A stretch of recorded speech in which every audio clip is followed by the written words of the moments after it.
আসসালামু আলাইকুম। এই নিয়ে নানান দিক নানান বিষয় নিয়ে আবার আপনাদের মাঝে হাজির হয়েছে আমি অ্যাডভোকেট ইউসুফ। আজকে ফৌজদারি কার্যবিধির ১০০ ধারার বিষয়ে আলোচনা করব।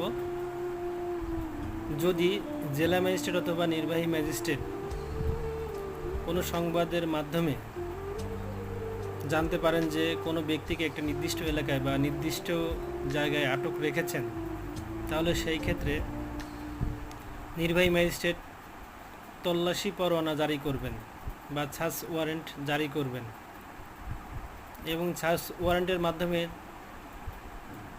উক্ত ব্যক্তিকে উদ্ধার করা হলে বা উক্ত ব্যক্তিকে পাওয়া গেলে ম্যাজিস্ট্রেটের নিকট দ্রুত হাজির করবেন এবং ম্যাজিস্ট্রেট আটককৃত ব্যক্তিকে উদ্ধার করার পরে প্রয়োজনীয় ব্যবস্থা বা নির্দেশনা প্রদান করবেন।